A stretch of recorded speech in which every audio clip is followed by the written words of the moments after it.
All right, it took us a few minutes, but we made it. And hey, here we are. Welcome. Here we are.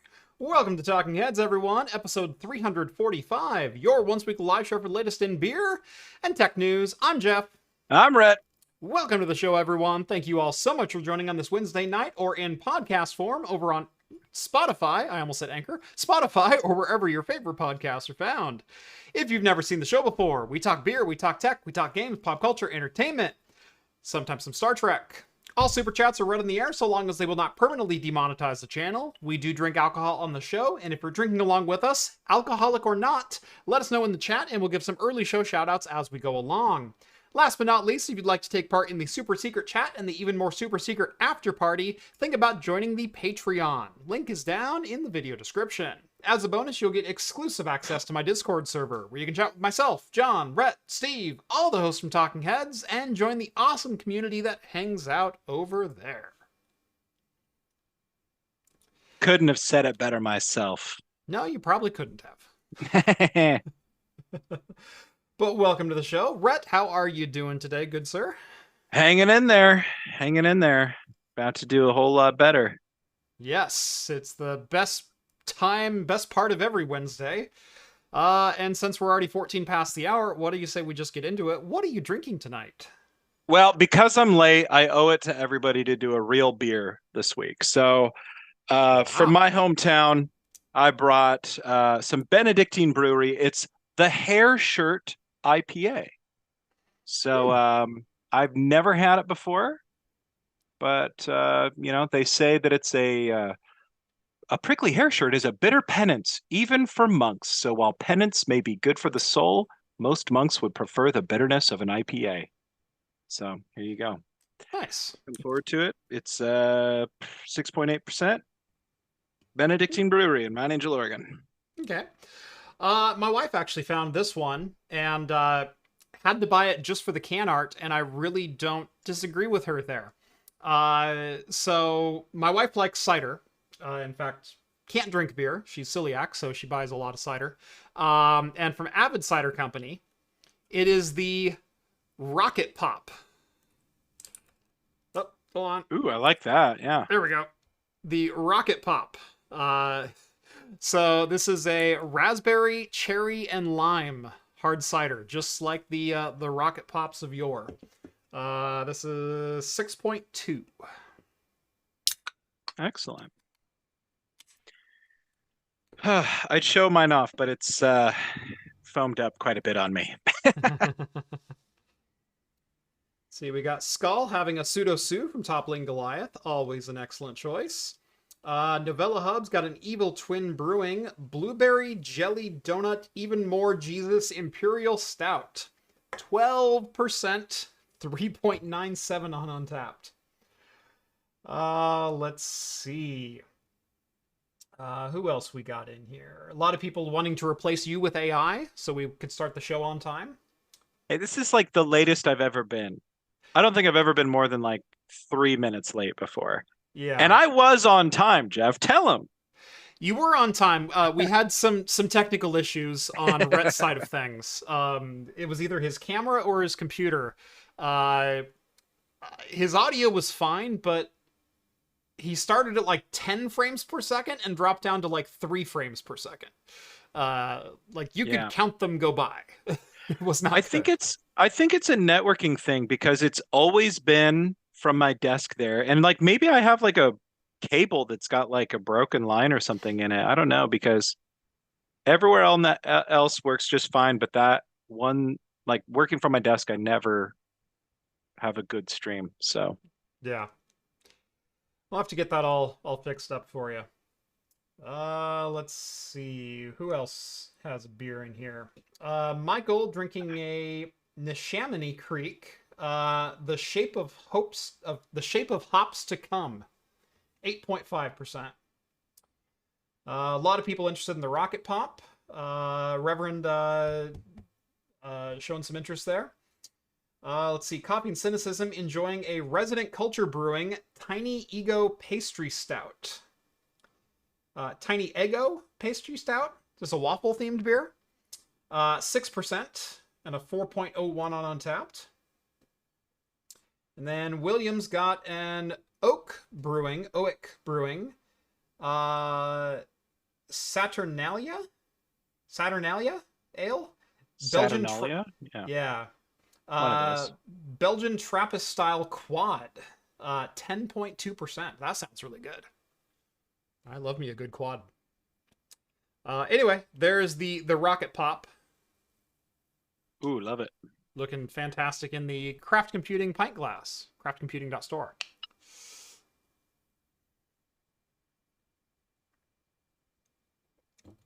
Still working on getting mine up to the top, but No worries at all. We all pour at our own rate. And I'm breaking in some new studio lights. So they I look think I great. look a little better. I think I look a little crisper. A little bit softer light. But yeah, no, I'm happy with them so far. There is so much sediment in this beer. I wonder if I could shine a light behind it. I'm like, did it go bad? Because it also doesn't really taste that good either. Like, it doesn't taste like an IPA. It tastes like a Hefeweizen. Let's see if I can get a light on this. Well, it is Benedictine, so you've obviously got that German inspired. Um, Like, come come over. on. Hold on. There we go.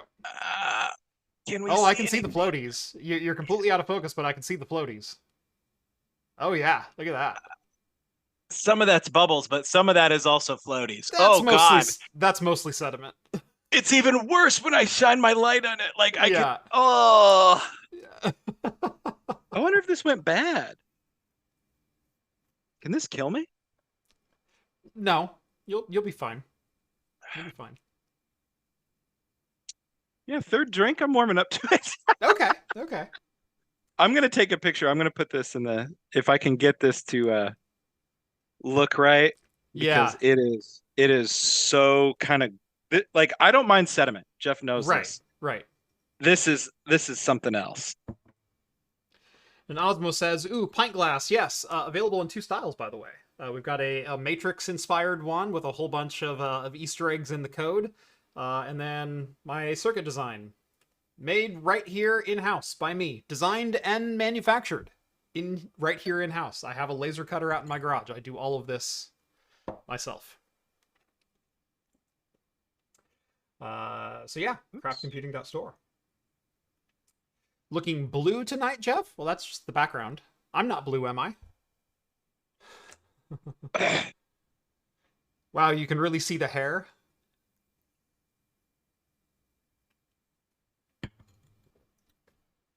Yeah, Okay, the problem with really good light. Discord. The problem with really good light, and not that my old lights were bad, these ones are just better.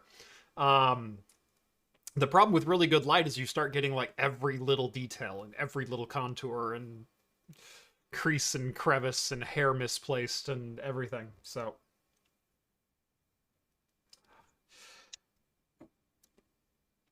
Yeast the rocket protein, pop, Michael says. yeah, the rocket pop kind of tastes like rocket pop. It tastes like a. I wish it was a little colder. It warmed up just a little bit, but very sweet, like a cherry limeade. Cherry limeade without being syrupy sweet. But very, very good.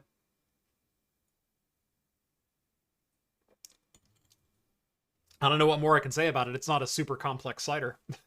And seeing as how Rocket Pop was the inspiration for it, I don't see how it could be. Anyway.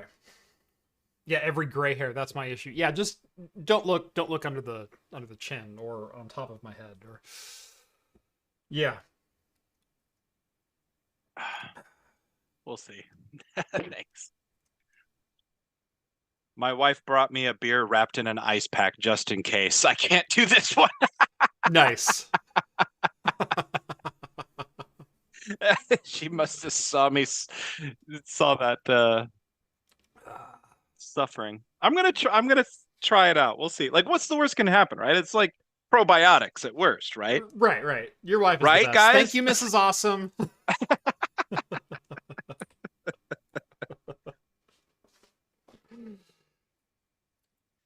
All right. Oh God, you weren't kidding. The picture. I finally got the picture on Discord. Yeah. Oh my gosh. That's pretty something else. That's right? pretty intense. That's intense even for me, and I don't mind some sediment in my beer. Mm-hmm. I'm trying not to be a wimp about it on live television, but here we are. Yep. Anyway, let's try not to think about it. Let's think about other things, like how Microsoft, for the second time in as many weeks, had a nearly 12-hour-long outage. This one was not the result of CrowdStrike taking down end-user machines. This one was actually a cyber attack. This was a DDoS attack on their Azure platform. So yesterday morning, Azure went down for a little over 10 hours in most regions. Most specifically affecting UK Bank NatWest. Yeah. Large number of customers experienced issues. They tracked it down to a DDoS attack. They're not sure who it came from. No one's come forward and claimed responsibility for it yet. But a number of customers were affected. Obviously, a large number of customers were affected. They haven't really put out specific customers that were affected, so there's not like, oh, it took down this bank or this airline or anything like that.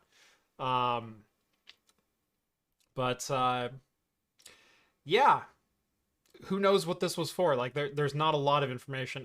Supposedly, there should be a post-incident review within 72 hours. It hasn't been 72 hours since the attack yet, so we don't know much more than that.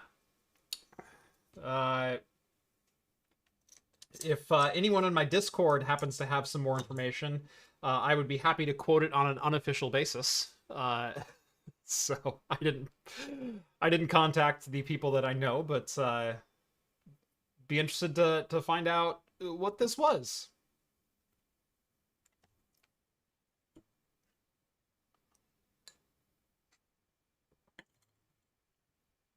So, yes, I also agree.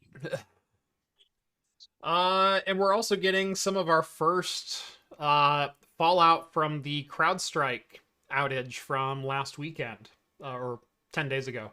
And there has now been a lawsuit filed. Delta Airlines is the first to file a lawsuit. They are reportedly suing Microsoft and CrowdStrike after a $500 million loss. And there's multiple schools of thought around this. Is CrowdStrike liable? Well, we talked about this a little bit last week, where, well, their terms of service say that, you know, if an outage happens or a bad update happens, sorry, we can give you a refund, but that's all we'll give you. Terms of service cannot excuse negligence, gross negligence. Leonard French had a fantastic bit about this, where if it is found that a company was negligent in their processes, that is, pushing a known bad update or an update that would test a 100% failure rate in any testing procedure, was pushed out to clients, that would probably constitute gross negligence, which means all protections are out the window as far as CrowdStrike goes. So yes, CrowdStrike likely is liable for a large number of damages that affected all the different companies around the world. Most heavily hit were probably the airlines. Obviously, we're seeing Delta claiming a $500 million loss here. I saw some reactions to this story online today. There were some people saying, well, it's $500 million, but Delta absolutely fumbled their recovery effort. Like, it took them 9 days to get fully back up and operational, and that's just unacceptable for a company of their size. And had they been adequately prepared, then the CrowdStrike thing wouldn't have been as bad, and they wouldn't have lost as much money. Here's the other thing about that is if I have let's say I have horribly rotten teeth. This is how this has been explained to me legally before. Let's say I have horribly rotten teeth, but I have all my teeth. And I get in a car wreck and the airbag deploys. And or my airbag doesn't deploy. And I hit the steering wheel and it knocks out every single one of my teeth. Since I had rotten teeth, am I the one that's liable for losing the teeth? No, because another driver caused the accident that caused me to lose those teeth. The other driver is still liable for my grill. Much the same way. Look, Delta definitely fumbled the recovery efforts. It took them a long time, although admittedly, you had to go machine by machine and fix this issue. There were some automated systems in place at the end or whatever, but like a USB key that would go in and would remove the offending sys files. But it was still a one-to-one, one tech to one PC, go plug in a USB key, get it booted back up, make sure everything's up and running, and then move on to the next one. If you've got 40,000 endpoints across, all the various airports across the United States and around the world, that's a lot of IT work, not to mention lost sales. And regardless of Delta being slow to react to this or having a difficult time getting back up and running, the root cause is gross negligence by CrowdStrike. So CrowdStrike's still liable. My interesting thing that I wanted to talk about out of this story, though, is Microsoft liable? And again, I am not a lawyer. But Microsoft wasn't the one that caused this outage. It was running on a Microsoft system, sure. It was a Windows operating system that this error occurred on. But does Microsoft have any culpability or liability for this outage? We are not lawyers. This is not legal advice. We are literally just armchair spitballing. But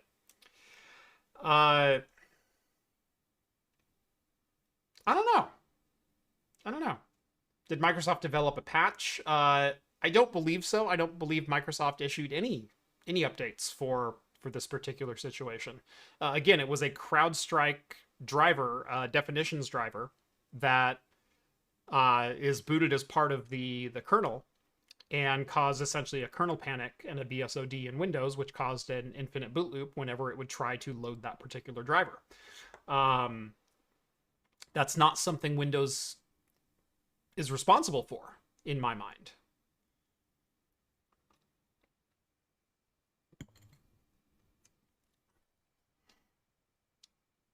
What do you think? I mean, I think that there's like another parallel to be made where it's like, is Windows culpable for any type of like malicious software? And I know that this wasn't necessarily maliciously intended, but it's like, is Microsoft culpable when your workers click a bad link and, run some type of bad executable or something like that? I mean, yeah, not really, but I guess I don't know the structure of how CrowdStrike is laid out and all that type of stuff. But it seems like it's one of those things that just kind of took off as a way to spread the news quickly, right. Like people are saying in chat, like even my bosses were saying it was a Microsoft problem, I think it became kind of just a shorthand to diagnose the issues.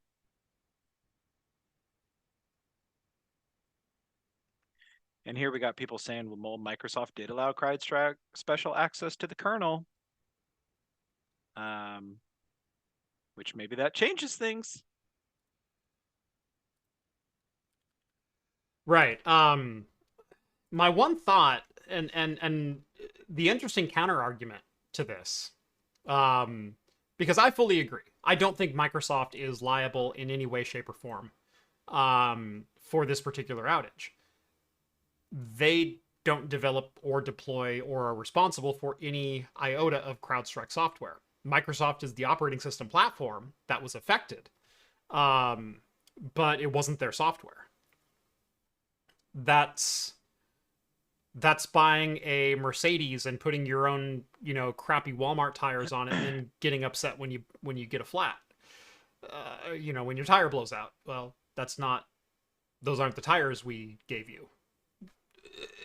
Mercedes is not liable for you altering the functionality of their system. So that's kind of where Mercedes even has like literature written down that says like they're especially not liable if you do that. Oh, totally. My one thought in which they might be is the way that Windows itself handled the failed driver. Because a failed driver, you would think, like a hardware driver, if it's a failed hardware driver, it can system 43 it, or error 43. It can ignore it. It can fail to load it and then just continue loading the operating system. In this case, at the kernel level of the OS, that's not something that Windows can really do. It is a required through point for the operating system to load. So because CrowdStrike issued a bad definition driver in their protection software, and that has to load at the kernel level, and the Windows OS is not capable of recognizing that driver fails to load, multiple times, is Windows partially responsible? Because it wasn't CrowdStrike that was boot looping, it was Windows that was boot looping. It's just CrowdStrike was the cause. Is there a way that Windows could have automatically bypassed that driver?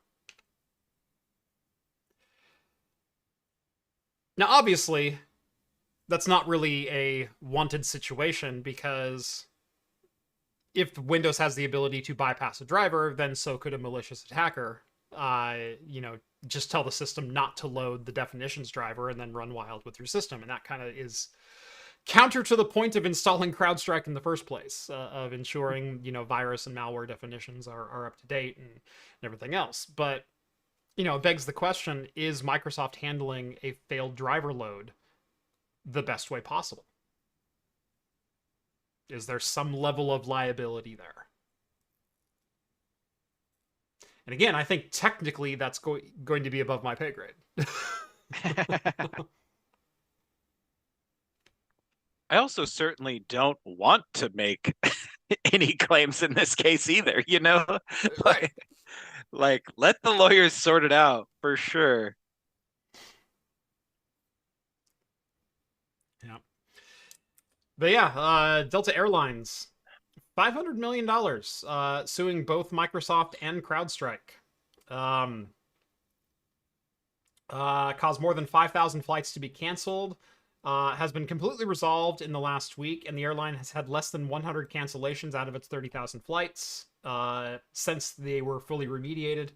But the largest chunk came from the tens of millions of dollars per day in compensation and hotels for canceled flights, because technically, Delta Airlines, this was the airline not being able to fulfill your flight, which they are fully responsible for. So it's not just the lack of planes moving and lack of customers. Customers already bought tickets, and as long as you get them to their destination, you still take their money. The problem is if you strand a customer, on the other side of the country, and then you don't have another flight to fulfill for 3 days, guess what? You have to pay for hotel and food for 3 days for that customer until they get on your plane. Yeah. So yeah, that's where the actual financial impact came in. And it wasn't just Delta. I mean, it was No. lots of people. Yeah. I think like our local hospital here was impacted. as well as lots of hospitals across the country. Hmm. But our hospital, they had pretty good. I think I put this in chat earlier, but they had pretty good downtime procedures. So they figured out how to run their business without computers, Right. and they managed okay for a little bit. I don't think it really impacted anybody's health. So at least it hopefully didn't. Yeah. Yeah. The problem with the CrowdStrike outage, like I mentioned last week when we were talking about it, is there's a good likelihood that people died because of this outage. If specifically the hospitals that were affected, if you had treatments that had to be administered, if you had surgeries that had to be performed, if you had charts that needed to be looked up, you all of a sudden couldn't pull up a patient chart and check for medication interactions. You couldn't research medication interactions. There's a good likelihood in the healthcare system people died because of this outage. So I can only imagine what level of lawsuits will be forthcoming in the next couple of months, or even year, as this goes along. It's just Delta's the first one to the table going, all right, we're back up and running, and we've already accounted for everything. Here's $450 million in hotel and reimbursement that we had to pay out to customers because we had to book hotels for 3 days for everyone. Plus, $50 million in remediation costs for IT and overtime and third-party contracting to get our systems back up and running. So, yeah. It's going to be interesting as this all shakes out. And Historic, again, for sure. and again, it's going to be interesting if Microsoft has a bit to play in the liability. And again, that's way above my pay grade, and as you so eloquently said, that's for the lawyers to figure out. But I'm sure that argument's going to be made. Like, why was Windows hit this hard because of a failed update? Now, me as an IT guy, I would say I would rather Windows fail than the security system not boot up as it should, and then other things happen. Right. Because then Windows is liable for that as well. Yeah. So, yeah, it's an interesting situation to be sure.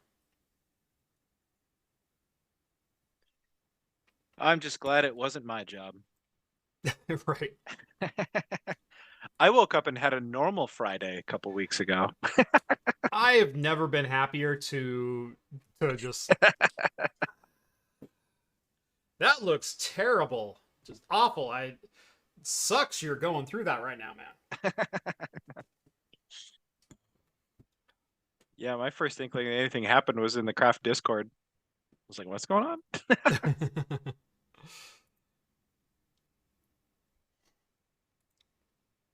Although my work systems were down, but didn't impact me at all. I just went about my day. Yep. Uh, let's see. How is your beer? How is you said you were warming up to it, but It's okay. but are you? It's all right. I was warming up to it, and now I'm kind of like wondering if I should finish it. I did some Google about, can a bad beer kill me? And the resounding answer is no, it probably can't even harm me. It just tastes like garbage. And like as it's settling, like some of the foam on top has gone from like white to brown. And I'm like, surely that can't be a good sign. Interesting. Like, I wish I could kind of like show it off. I don't know if it'll. No, there's no way. Yeah.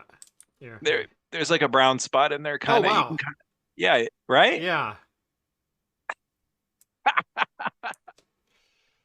So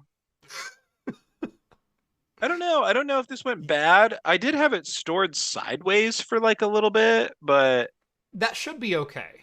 That should be right? okay. That's what I thought too. And I Yeah. don't think it's that old. Yeah. I don't like I did, I got it from my dad. And I don't know how long he had it, but it couldn't have been that long. Definitely less than a year. I bet he got this around Christmas time. Yeah. But it's funny because they describe the beer as like a penance. And I'm like, Hmm. and so I keep coming back to like, am I like, is this How part of much did the I sin? yes, you know? Right. I just like they call it hair shirt, which is like kind of a gross name, you know? I'm just like, is this intentional or is it not? And so I keep drinking it thinking that like, no, this must be like something that they did on purpose, but I really have no clue. Oftentimes we say that IPAs are an acquired taste, but I think you're pushing that definition to its limit. Well, and that's the thing. There's no hop flavor. Yeah. Like, which it has to be a sign that it's gone bad, right? But But again, like, Benedictine is a German style, right, Belgian abbey brewery. I wouldn't expect them to be producing a Northwest IPA hop bomb either. right. I'd expect a lot more ester, wheat, They do, yeah, allspice. they do a lot of like, yeah, the dark lagers and the and that type of stuff. And I don't even really I think this must be their only IPA because I've never seen another one there. I just had a Maibach there the other day that was really good. Hmm.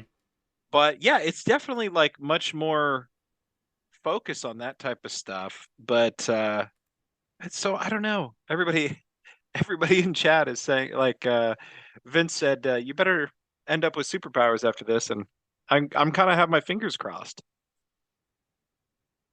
Yeah, we'll see. I don't know. I keep drinking it. I reserve the right to put it down at any time because and I think after this long with craft computing that my beer track record is well established. I don't put down beers that often. I don't like I can't even really recall one that I put down. Right. Because to me it's like if it tastes bad, but it tastes like subjectively bad, but it tastes that way on purpose. Right. I, Bad but purposeful. Then it's right. just not my style. I want to understand it, right? It's Yeah. like listening to music that you don't fully understand or whatever. It's like you want to grasp the cultural relevance. You want to grasp what the brewers were trying to do. What were they thinking? Hmm. Um and again, is this my penance? Is this I don't know. Maybe. Like it just tastes like definitely like I keep coming back to the word skunky, but it's not really skunky. It's that like seriously, if you've had like really German Hefeweizen like, with Hmm. that like kind of sour like banana like I always Yeah. say it's banana, but yeah, it's like that Yeah. sour banana. I don't know if that's like because of the yeast that they use over there or what, but Hmm. that's what this tastes like. Yeah. And Which is what I'd expect out of a Belgian Abbey, yeah, dark yeah, lager kind yeah, of thing. yeah, Yeah. exactly. So anyway, Me on the other hand, this is like cherry limeade soda. It's so good. I'm jealous. I'm over here fighting for my life. Somebody in chat's like, it's okay if you don't like it, dude. We ain't judging. Tanmay says, is diarrhea a possible superpower? Yeah, they're taking bets on what radioactive mutant power you're going to develop. Oh God. We do have a couple comments and a super chat. Daryl sends over 2 Aussie bucks. The fact that CS is so tied into the OS hurts Microsoft a lot. Yes, that does hurt Microsoft. Um, but again, was Microsoft negligent in their implementation of allowing third-party software to load? That's hard to say. That's going to be really hard to say, especially when it's security software, when it's kernel level security software. Um, Again, I would err on the side of just not loading the OS versus let's load an OS that is known vulnerable now. Can you imagine the liability that would be placed if you just bypassed the definitions driver and went, oh yeah, use the computer, it's fine. And I know it's not the same thing, but it keeps bringing me back to that idea is like, can Microsoft be held liable for what people do with its platform? Like, is that taking that idea too far? Like Mhm. looking at it that way, like, okay, if somebody does something bad with a Windows operated machine, is Microsoft liable for that? Mhm. I don't know. Fryer chimes in and says, "Former hospital IT admin here. If the computers failing caused anyone to die, then the hospital effed up hard. That's not supposed to ever be possible." I would say if this was 2008, I think you certainly have a point of like, a lot of hospitals still ran on hard copies back then. My doctor still walked in with a clipboard in 2008. But here in 2024, I've never seen a doctor carry on a piece of paper, for the last 10 years. Um, See, I and was going that to say it was kind of interesting when you were talking about drug interactions because I just had a doctor who pulled out his book and looked up drug interactions in a book. I was like, whoa. nice. Yeah. So, well, yes, there should always be some physical record on hand. Um, there may have been a circumstance where, like, I know there's cases of, uh, you know, I watched House and ER. I'm fairly well versed in medical science at this point. Uh, you know, is there a circumstance where a patient is fighting an infection or fighting, a disease of some kind, and you know needs a certain medication every 12 hours to keep on the mend, and all of a sudden, if you don't have what that dosage was, what the how do you look all that up if your hospital computers fail and you have no hard copies anymore? Because Yeah. nurses and doctors walk into a room and they log into their secure terminals, and that's how hospitals operate now. I'm not saying there aren't other options out there. I'm not saying you probably couldn't look it up with a smartphone if in a pinch or things like that. But if all of your records are on the PC and you can no longer access any of your records, there's a chance people died. They shouldn't have. Yeah. And I hope no one did. But there is a chance. Learn more next week on Talking Heads, episode 346. Yeah. My endocrinologist uses a notepad. Watching MRI machine fails was a bummer.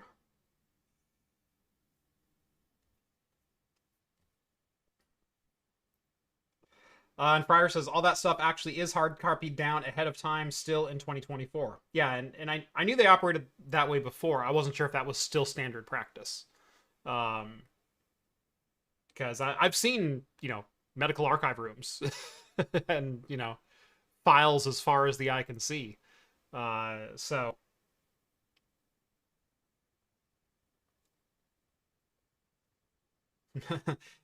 Autophysics says, yeah, I watch Scrubs in house. Yeah. I watch Scrubs too. So yeah.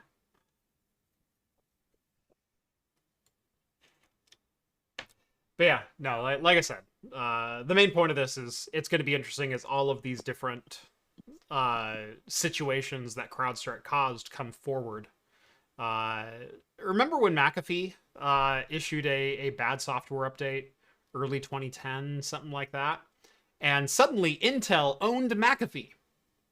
Yeah, it's because McAfee had to liquidate their assets in order to pay the fines and damages from the bad Windows XP update that bricked Windows XP machines for a number of companies. And Intel bought all the assets and then owns McAfee now. That's how that happened. Speaking of Intel, things aren't looking all that rosy. Like they started the year with a lot of promise. They started 2024 with a lot of promise. Hey, we're getting the ship righted. We're looking at coming out with some competitive products. Finally starting to leave Raptor Lake behind, although we still got 14th gen Raptor Lake refresh. But we're looking ahead to Lunar Lake and to new architectures coming out, and Spending a boatload on building new fabs and right, new fabs and all kinds of new things. And since the beginning of the year, there's been that rumbling of uh, our Intel 13th gen and 14th gen processors failing at a slightly higher rate than we would expect. Uh, and like I said, it started as just like a one-off comment in a thread here. I bought a 13900K and it died after 2 months. It's like, yeah, 1% are known to go bad. That's just life. But the reports started kind of growing. The number of people affected started growing, and the little rumbling became rumor, and the rumor became anecdotal, and then anecdotal became, no, I actually know someone directly, and it became less and less hearsay and more like, oh, there's actually a problem, until Intel finally recognized and acknowledged that, yeah, the CPUs are dying at a higher failure rate, and we believe we know why, and it's because they're requesting too much voltage. We're allowing them to request too much voltage. And again, this is a story that we covered last week a little bit. But is this one of the first things to drop because of that? And that is Intel looking to cut 10,000 jobs around the globe, projected to save them $10 billion. That's nearly 10% of their workforce. They have 110,000 employees. So it's about 9% of their overall workforce is what they're looking at cutting. And this is going to be a around the globe cut. This is not like a division. This is just like, no, let's just slash 9% from everyone. So, and by the way, that's $10 billion this year. By 2025 is what those 10,000 jobs would save Intel.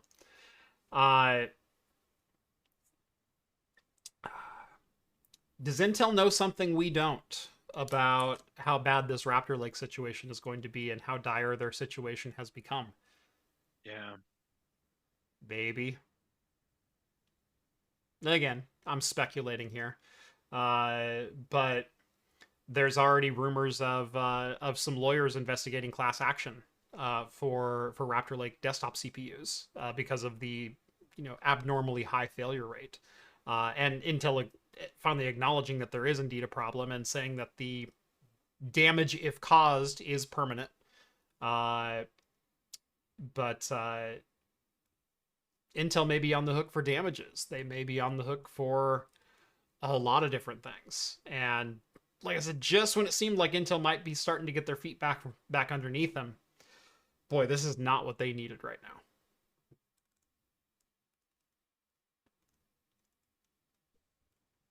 And Rev says, I wonder if it isn't a deeper analysis of the economy as well. Yeah, also yes.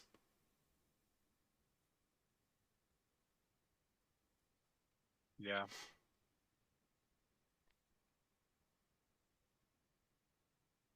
Yep.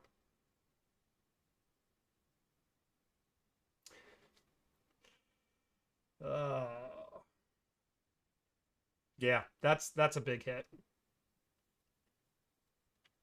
Well, and this will be an interesting one to see how it shakes out. Because, I mean, for all we know, the layoffs could be unrelated to these CPU issues. But I think we've all seen this story shake out one way or another for lots of different companies around the world in lots of different sectors. And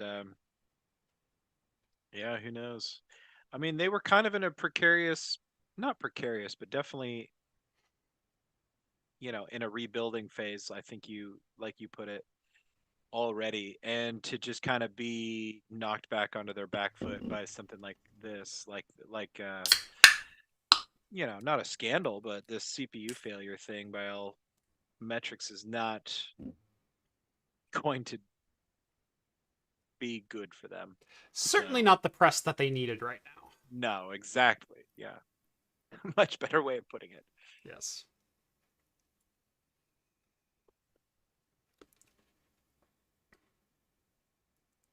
I have since put the beer down. I'm drinking a Widmer Hefeweizen now. So There you go. There you go. So I've got from El Segundo Brewing, the Citra Pale Ale, 5.5%. Hard to go wrong with, oh, that's definitely Citra. nice. Those are all Citra hops. Lemony, zesty. Nice.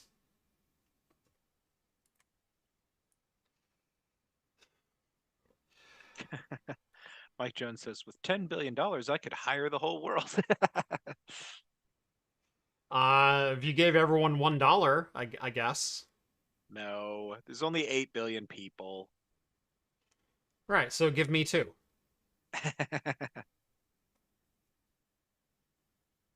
Dang, keep $1 billion for yourself. You'd still be set. That's messed up, dude. That's messed up. Right?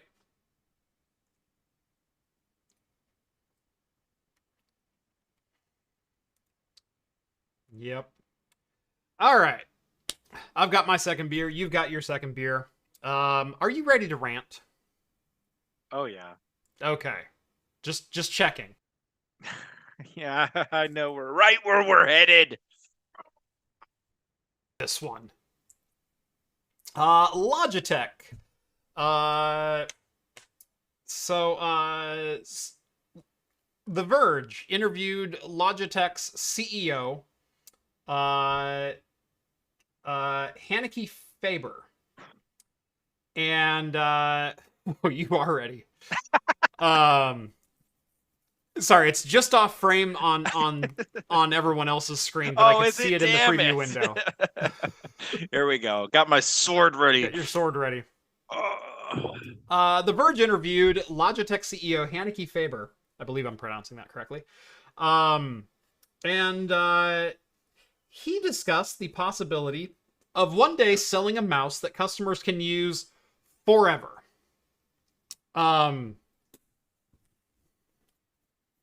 Plus, I think it's a woman. Yeah, she's a woman. Sorry, she. My mistake. She. Hanneke Faber. With a name like Hanneke, it's hard to know for sure. Yeah, I took a stab in the dark. I apologize. A mouse that you can use forever. Here's a Logitech mouse. Yeah, that one's not good forever. I've owned this for a decade. You know what I do? I feed it batteries, and mouse movement comes out. That's how mice work. No. Why wouldn't I be able to use that forever? Well, apparently, the executive said that such a mouse isn't necessarily super far away and will rely on software updates, likely delivered through a subscription model. What? I have never I have never upgraded a mouse because my last mouse stopped working. That has never happened. I still have the very first mouse I ever got with a PC 20 years ago. And if I wanted to, I could plug it in and it would work. I still have my original Microsoft IntelliPoint optical mouse. The very first USB optical mouse that Microsoft ever produced. I still own one. Now wait till you have to pay a subscription. And the problem is this. Well, it's not a problem. But like I could easily see this being, they're just like, well, wait, if you want to use any of our mice, not just the forever mice, if you're going to have any Logitech hardware connected, you need to pay your dues to have it work. Subscribe to Logitech on Patreon. Let's not even go there yet. I want to take a step back. Because this quote is actually very specific. They want to look at the possibility of one day selling a mouse that customers can use forever. The executive said, Faber said, that such a mouse isn't necessarily super far away and will rely on software updates, likely delivered through a subscription model. Rett, when is the last time your mouse required a software update? Literally never. Has anyone ever downloaded new firmware for their mouse?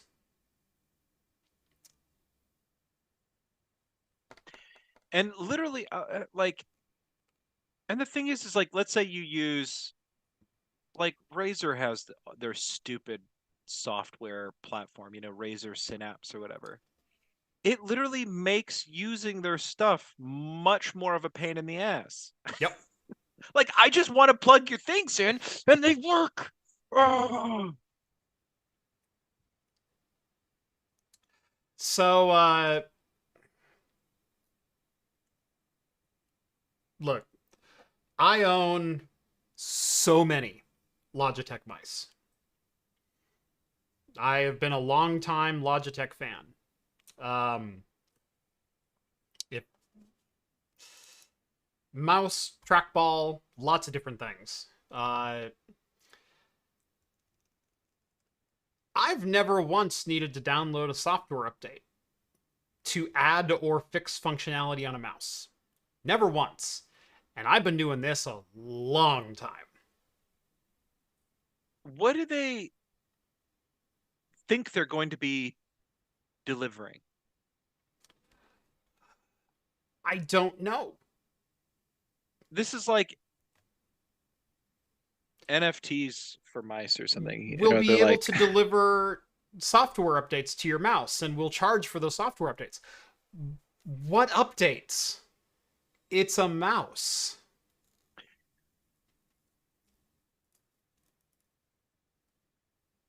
Yeah.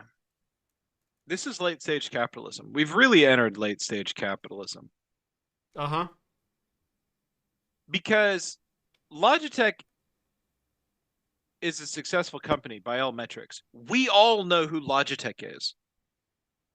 You can ask anybody in any office across the country if they know what Logitech does, and they can say, oh, yeah, they make mice and keyboards, right? Yeah.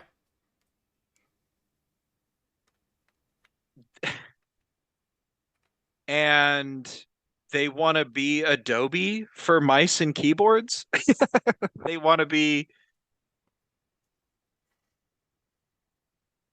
like, what on earth is their software update going to do? Like, unless it lets me press a button and transform my mouse into like the next thing with like 3 extra buttons or something. Like, even then, I don't care. I want my mouse to be the exact same every day. Every time I grab it, I want it to be the same mouse that I grabbed yesterday.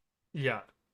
I don't want oh, well, we deliver the next update and now your sensor calibration is even better and it throws off my CrowdStrike game. Right. Yeah. William says, better than it's like a printer subscription. No, it's worse than the printer subscription because you don't need anything for the mouse to work. At least the printer subscription, they send you something. At least you got ink from a printer subscription. What is Logitech possibly going to deliver to your mouse? Oh my God. I could totally see them being like, oh, you've moved your mouse, 100 yards across your mouse pad. Re-up your subscription now and buy 100 more yards. God. I did see a comment on Reddit that made me take pause. Okay. Let's hear it. And Tinfoil Hattie. What if they are tracking mouse movements to help identify you for advertising? Because that's totally a thing. And that gave you pause in the way that that's even worse than you thought. Uh-huh. Okay, good. Because when you say that gave me pause, you're already being critical and skeptical of it. Then giving you pause is like, well, maybe it's a good thing. No, this made it worse. No. That's the worst thing I've ever heard. Yeah. Yeah, to add to the analytics they're collecting on you, now they can personally identify you as the mouse user and tie that to your advertising ID. It's Tinfoil Hattie. But what if they could charge to deliver the software that also collected analytics on you, and then you give them physical analytics on top of that?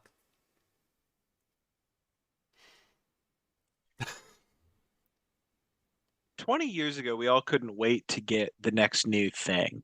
Mm-hmm. And like we started getting rid of our hard media and getting rid of the plugs on our phones.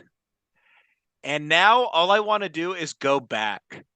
Like I want to put a CD in my car. I want to be able to plug headphones into my Right. phone. Right. I want my mouse to not spy on me. Like, How is that even a sentence that's real? I know. I want my mouse to not spy on me. Those are real words that just came out of your mouth, and no one's going to question that as an opinion of fact.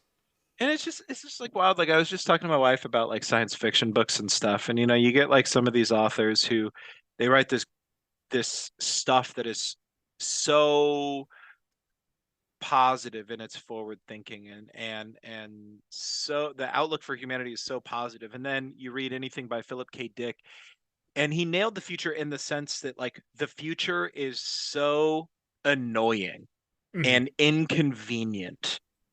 It's not even like, oh, the future is grim. No, it's just they bogged everything down with microtransactions and like targeted advertising, Mm-hmm. and nothing is real. You don't own anything anymore, but you pay more money than ever just to exist.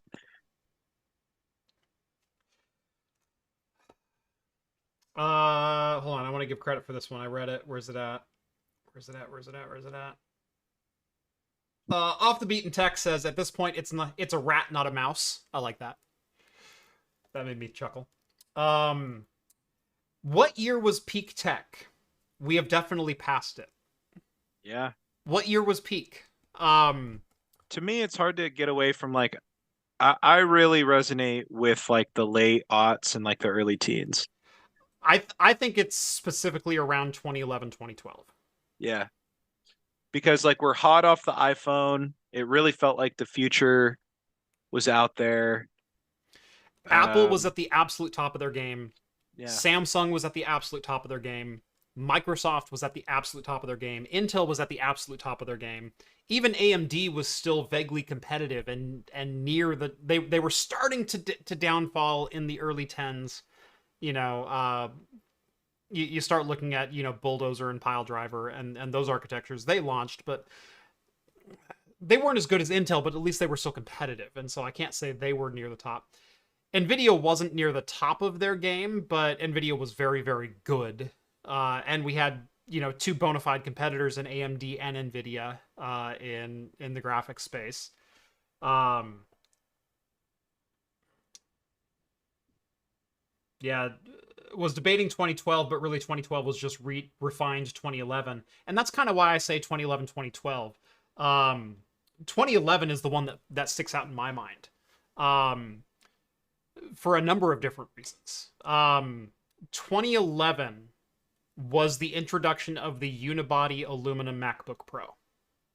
There you go. And if you want to think like peak technology, uh, the 2011 MacBook Pro is the greatest laptop that's ever been created.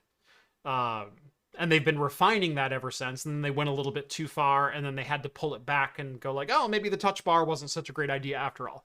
But it's like that's what started that industrial design was 2011. Yeah. And like Y- Rev has an interesting data point too. He said, when did everybody go from MySpace to Facebook? That was peak tech. And I'm sure he's like halfway joking, but that does really like mark a shift in like the centralization of the internet, which marks a shift in its usability and its decline. Like, Windows 8 launched in 2012, so yeah, it's definitely 2011. Well done, Vince. and you could kind of knock on MySpace versus Facebook, but for me, like MySpace did something that it needed to do really well, which was allow me to book bands for my book shows for my bands. And Facebook made that way harder and put everybody that I didn't want on it. But we all Mhm. switched, you know? And then MySpace changed when we weren't looking and made it virtually impossible to go back. But Yeah. Green says for $5. Thank you very much, Green.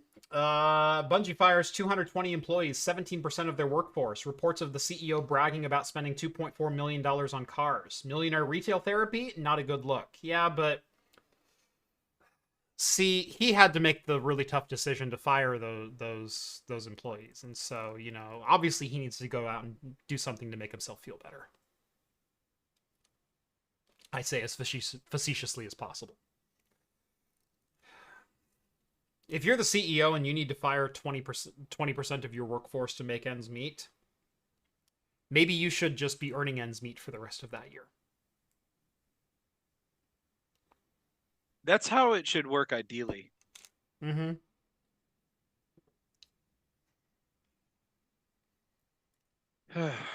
It's crazy to me how, speaking of peak tech, right?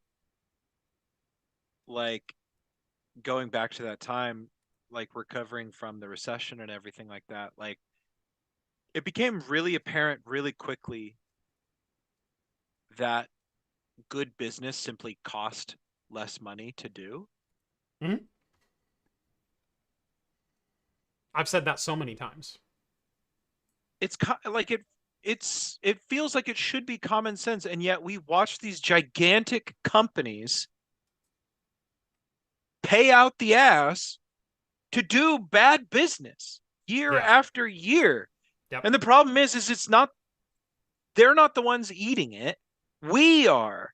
Yep. And whether or not you're one of the, 10,000 laid off from Intel or not, it doesn't matter, because we're all in the same boat. Yep. And it's just like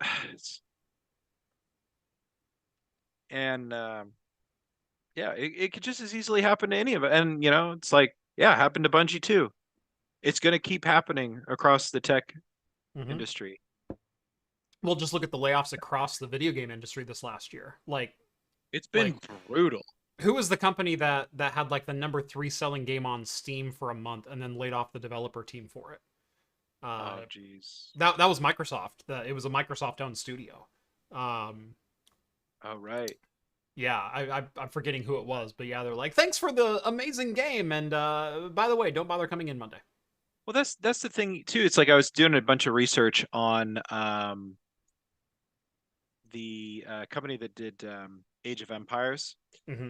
and like so many of the developers and designers in that game, like one of the most outspoken ones is Sandy Peterson, who went off and he made his own games company and did like Call of Cthulhu, like the tabletop RPG and stuff like this. Well, Sandy Peterson was really involved. He was like one of the designers involved with really balancing Age of Empires 2.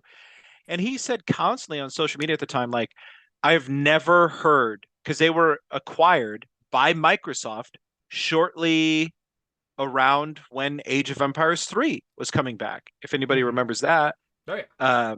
Or coming out rather. And he was saying like, who has ever heard of a profitable company who ships this many units every year being canned? But Microsoft did it anyway. Mm-hmm. The same reason we watch Warner Brothers can their freaking movies now and all this type of stuff, because it's somehow corporate math isn't real math.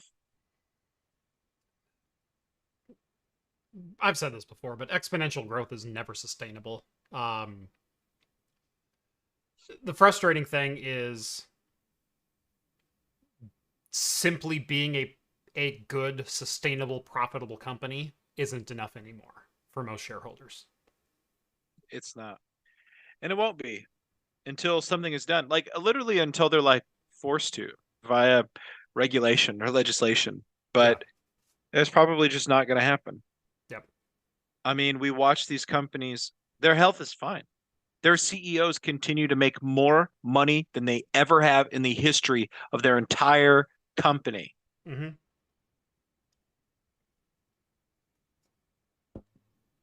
It's just stupid. Yep. So, yeah. Oh god, I forgot about some of the other machines. Starbuck Tech says had issues with open core CMP, but installed Linux on his 2011 27-inch iMac. I had a 2011 27-inch iMac. That thing was an absolute beast. There were so many great machines and great hardware from 2011. And they were affordable. Yeah. Before they realized that they could eke every penny out of the consumer. Mm-hmm.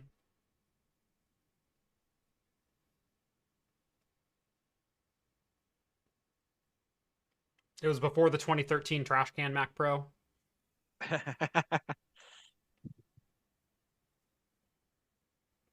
That didn't exist yet. It was before Ouya. It was before Kickstarter.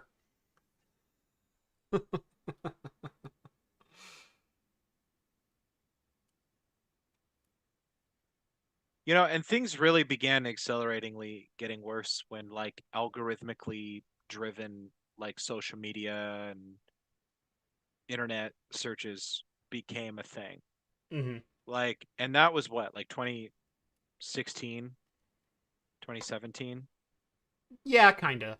I mean, so it's like we're all saying like the peak is like 2011 or whatever, and then things kind of petered out, and then right around 2016, 2017, for whatever reason, a culmination of factors. Who knows what possibly could have happened in 2017, January 20th, that just accelerated the decline of not just tech, it's everything, man. Yep. Cory Doctorow coined the term in shitification. Yep. Products, services becoming actively hostile to the end user. A subscription for your mouse is actively hostile. That is the dumbest thing I've ever heard. You're the king of mice making. Nobody sells more mice than Logitech. Yep. And you've been profitable at it for 35 years. What if though, instead of just selling a customer a mouse, we could sell them a mouse and then collect $5 per month? We're selling them an experience, Jeff. It's about the holistic idea of enveloping the customer in our mouse ecosystem. Our mouse synergy. Yeah. Our mouse synergy, if you will. Thank you for I was aiming there. My subscription ran out on my mouse, so I couldn't quite get it in my crosshairs though. Take Logitech in 2011. The peak of tech as we've all narrowed down. Okay. Take Logitech, hand the keys to any, idiot and say, you can do whatever you want. You can just continue to make a steady revenue stream year after year, have a house, or you could try to become the richest man on the planet with this company. What do you want to do? And everybody will just take the golden egg. Nobody's going to ruin it by trying to squeeze out every possible drop of value out of a freaking company that makes mice. Yeah. That's what you are, Logitech. Yep. So anyway. Yep. Denver chimes in with $10 or $5. Thank you so much. Maybe I'm foreshadowing another $5. I don't know. 2016 is the downfall where the purpose of the internet became not finding what you're looking for. Glad I saved the documentation then. Yeah. Yeah, we were kind of talking about 2016 kind of being the beginnings of the algorithm. Now, obviously, this has been a thing on YouTube long before 2016, but a lot of other websites started incorporating algorithmic discovery. But this is the thing. Think about YouTube before then, because their recommendation feature was good. Yes. And then it all became what they call, quote unquote, algorithmically driven. and it all became bad. Mm-hmm. And it was the same way Facebook moved away from showing you what your friends were doing to giving you algorithmically suggested content. Instagram stopped showing you your chronological feed and started giving you algorithmic thing. It became about how could we eke 7 seconds more screen time out of these people. Oh, the algorithm is working. No, assholes. Anybody with a brain could have showed you we spent 7 more seconds on the app scrolling because we weren't seeing what we wanted to see. So we kept looking. Well, it used to be here if I just kept scrolling or if I just keep going down the screen. It'll be there. What happened to the chronological order? YouTube recommendations used to be amazing. I used to find so much good music from YouTube recommendations. And then one day, now I can't get onto my front page without seeing a freaking Jordan Peterson video. Do I seem like the kind of person that wants a Jordan Peterson video? It doesn't even matter how many times I click that I'm not interested in this content. Yep. Every single time, I will scroll YouTube Shorts every once in a while, and it's amazing how in my feed, because I'm interested in tech, invariably after 5 minutes, I will start getting the crypto bros and the Elon Musk simps and the Joe Rogan and the Jordan Petersons and the list goes on. And it's like I'll scroll for 5 minutes and I'm like, oh, there's a really cool science video. Oh, there's a really cool geography video. Oh, there's gosh, what's his name? Anyway, here's some creators I like, and here's some really smart creators and science creators and tech creators and all this kind of thing. And just scrolling that feed for so long, all of a sudden it's like like you said, Joe Rogan, Jordan Peterson, all the, I got Andrew Tate on my feed once. It's like, what the hell? Yeah. I don't watch anything political on YouTube. I'm a gun owner, but it's not my personality. I will say, one of my old YouTube things that I used to do was I would watch gun channels. I'm definitely interested in firearms and more specifically like target shooting and performance and things like that. Like I enjoy air gunning in the Olympics. It's one of my favorite things to watch. It's really, really interesting. And I loved air gunning channels, BB guns, pellet guns, etc. Learning how to aim, learning how to do pest control, learning how to do all those different kinds of things. Nothing violent intent, but where air gunning goes, gun bros go. Where gun bros go, inevitably you get Jordan Peterson and Alex Jones on your feed, and crypto bros and cyber truck simps and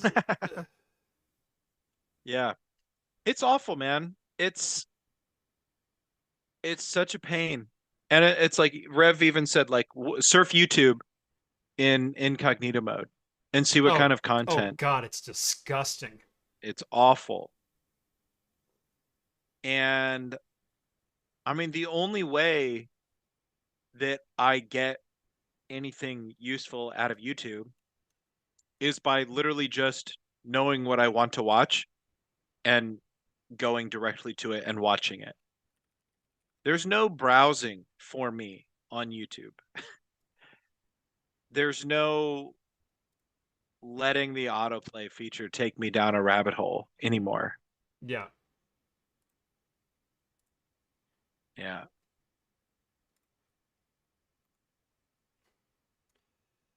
Yep.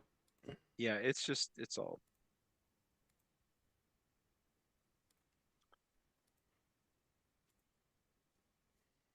So anyway,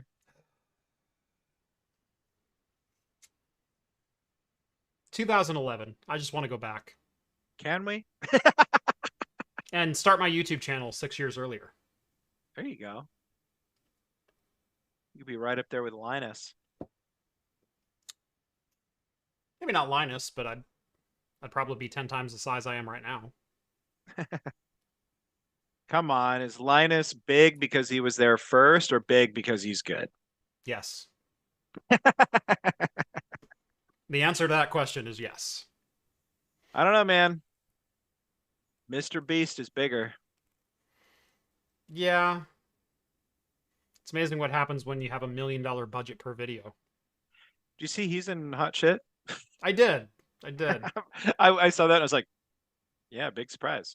Yeah, it turns out like his like giveaways are all like shams and stuff. Like apparently his friends and family win all of his giveaways. He's like known not to give his prizes out that he get that he promises. And also maybe he was like talking to minors like in a bad way. I hadn't heard that. I know he's had a couple of different employees and acquaintances who have gotten in hot water for that. Oh, maybe that's what I read. Yeah. Guess I should be careful. We're on live TV. Yeah, I'm not going to levy an accusation without clarifying. I know there were employees or friends of his that have been accused of such. I don't know what's come of that, but yeah. I'm not aware of any at Mr. Beast himself. It's funny for how big he is. Like, I don't really know any adults that really know who he is or what he does. Yeah. Like, everybody here's like, I don't even know who he is. I will say, I thought it was kind of obvious that that's what was happening. His contests that he does isn't like I'm going to pick 1,000 random people on the street and give away a car. No, he calls like 30 other YouTubers and says the last one touching the car is the one who gets the car. And then he has challenges where he kicks them off or incentivizes them with other things. Yeah, those are his friends and family. For as long as you can, and yeah. That doesn't diminish the giveaway. It just means that you in particular don't have a chance to win, and there's nothing really wrong with that. And I think he's been pretty honest about that from the get-go.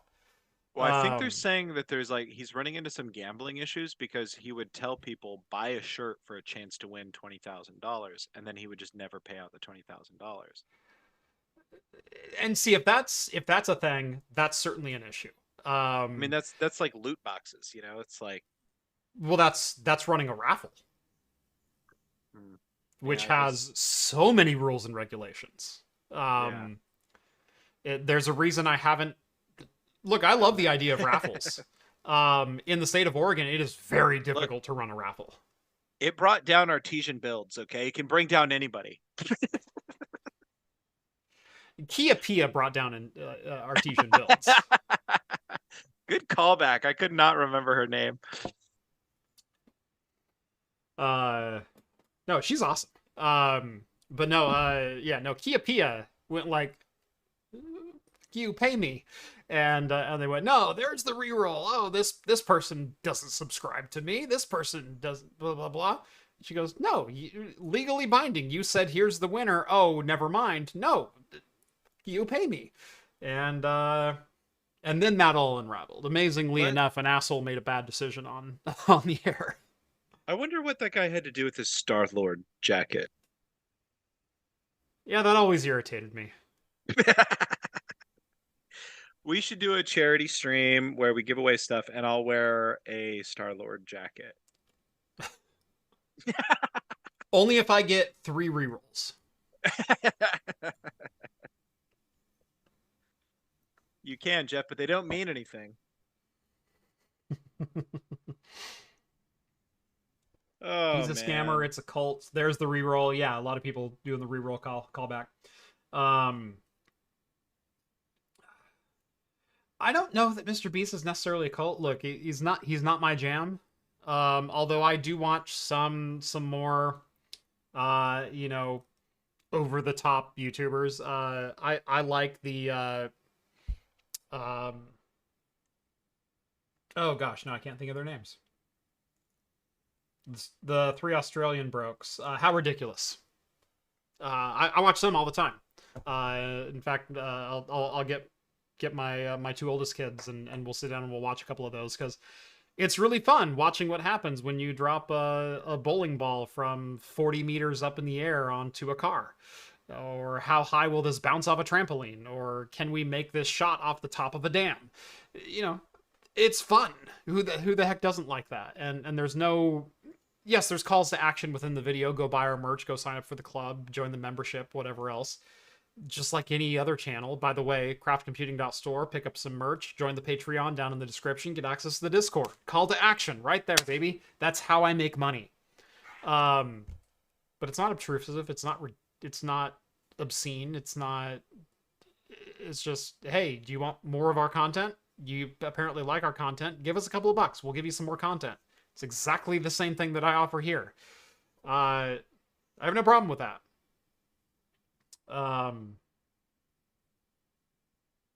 Yeah, craft computing garage sale.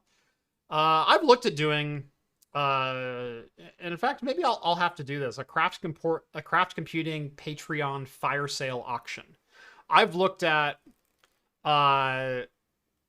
like getting on like a Discord live call or a Zoom live stream so if you get the invite, you can bid on items, and starting everything at like $0, and wherever the bids go is what that item sells for, and just holding items up and going, call in a bid, and then eventually we call a winner, like just doing like an auction style.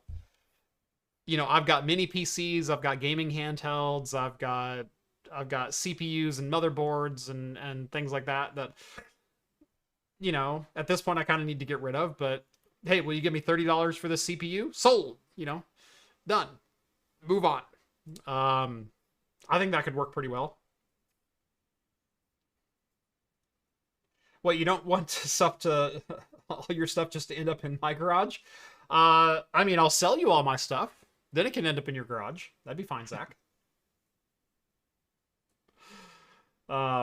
So yeah, I've considered a number of different things of, trying to give back to my community while still making a couple of bucks, because believe it or not, I do need to make a couple of dollars to keep running this show. But episode 350 with all the hosts in person. We do only have 5 episodes left until 350. Might be a fun one to do. Be a good way to close out the summer too. Yeah. Because that'll be...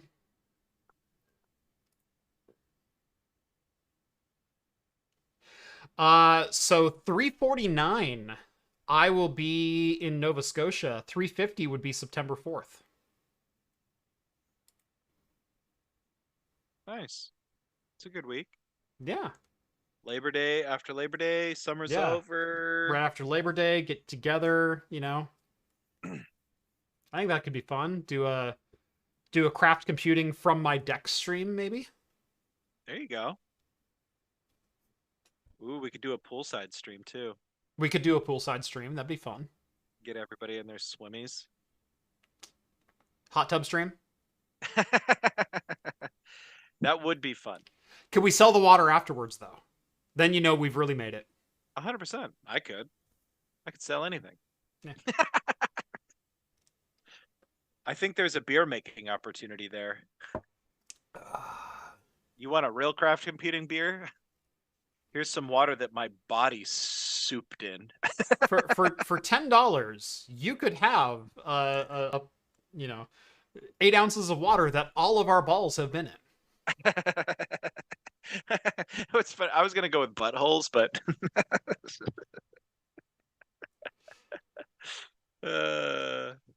yeah, sadly the Ram Pub closed down. There's always Sandy Am. Sandy Am's a nice location.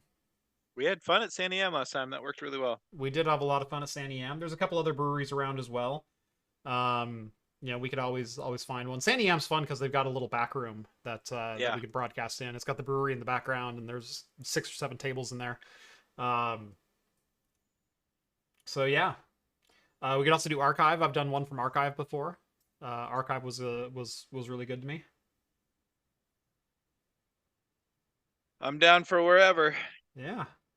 Maybe we'll have to do that. I think that's a great idea, doing a number 350 live on location with all of us. And let's see, that'll be... let's do the math here. Oh, yeah. Yeah, that'll be good. That's all I have to say about that. We get Craft Hot Tub stream before GTA 6.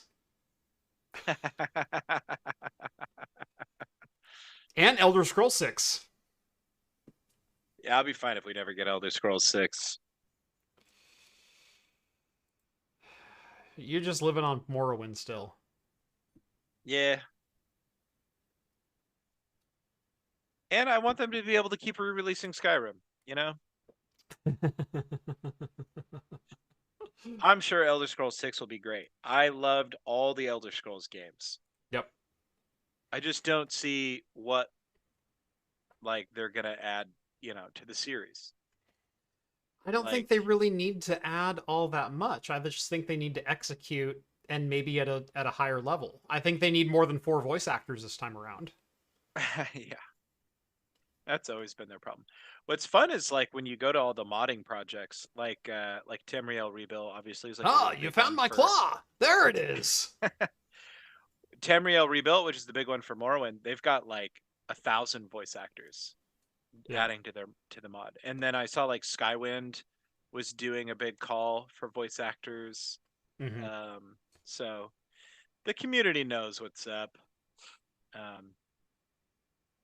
But yeah, I mean, I and when I say like I don't know what they're going to add to the series, I just mean like, if we're going to get like just Skyrim 2 or whatever, like, I don't need that. That would be the worst thing ever. Right. I don't know. A lot of people complain about the changes from Fallout 3 to Fallout 4, but like Fallout 4 did a lot of new things that I really liked, What's really funny is when Fallout 3 came out, there was a subsection of fans that hated it. Most people hated it, I felt like. I really don't think that. And some people still like hate it. The minority. And some people still hate it. I loved it. I loved Fallout 3. I loved it too. My favorite thing about it was I had never played a Fallout game before. And I went to my friend's house and I played through like the prologue of Fallout 3. And I went home and I was like, I can't run Fallout 3 on my computer, but I could run Fallout 1 and 2. And so I installed Fallout 1 and 2 and I played, and I was like, I remember being blown away that like, oh, Fallout 3 is just Fallout 1 and 2, but not isometric, but it's first person. Like they did a very good translation of the game, I thought. They really did. And if you look at a lot of the original art assets and characters and things like that, they did a fantastic job converting it from, the 2D isometric over to 3D and making it an immersive environment and told a lot of the same stories and integrated a lot of the scenario and lore and everything. It was fantastic. And credit to Bethesda for creating a formula for role-playing games that is not necessarily the most complicated role-playing game out there. You don't have to be Baldur's Gate 3. No. You don't have to be a good role-playing game. You don't have to be Final Fantasy as far as storytelling. Sometimes you can just have a good, simple yet immersive story with a whole bunch of side quests and intriguing characters and fantastic locations that you feel compelled to explore. Yeah. And that's Bethesda RPGs, and there's nothing wrong with that. Fallout 4 made the game more openly accessible. It was more of a shooter, less of an RPG, but still had a perk tree that was 50 plus different perks with 3 or 4 levels each. You can go as deep as you want. The downside was you get less interactions as far as speech and intelligence and luck and things like that, which I wish they would add that a little bit more, vary the gameplay a little bit, but that's so much more development time and storytelling that you have to do. But I don't think Fallout 4 needed that to be a good game. I thought Fallout 4 was a great game. Yeah, I loved Fallout 4. I still play it. And I remember like I played the crap out of Fallout 4 and then I went to Boston and I came home like, wow, I just lived this. And I was looking at my map. I was like, wow, I can't believe I haven't explored downtown that much in the game. And so I was like, I wonder if this is here. And I like walked there in game based on my real life knowledge. And I was like, there it is. I was so floored. Like, anyway, but yeah, I like Fallout 4. But yeah, I think people nailed it. Like the dialogue isn't very good. Some of the options Hmm. aren't very good. But like the game offers a lot of freedom. And it's a great setting. The Boston setting was really well executed. I mean, Uh, people go like, "Oh, this is such a bad game," and Fallout New Vegas was so much better. It's like I still sunk 200 hours into Fallout 4. yeah. Like, and there's not a lot of games that I can say that about. Well, and that's Uh, what I was gonna say and about most of them are Bethesda RPGs and Grand Theft Autos. Like, it's just that, and that's what I was gonna say though about like about Elder Scrolls 6 is that it's hard for me coming from like so I liked Fallout 3 obviously, but then you go and play Fallout New Vegas, which obviously I like a lot, mhm. and it's clear that like the people that made New Vegas, they looked at all the things that were just lacking in Fallout 3 and made them better. They Mhm. added like more consequence to your choices and added like gravity to your choices and added a lot of like narrative hook. The game itself isn't necessarily like it's not like it plays better It's necessarily. the same half-broken engine. Okay, it's the same mechanics. It's the same textures. It's the same general design.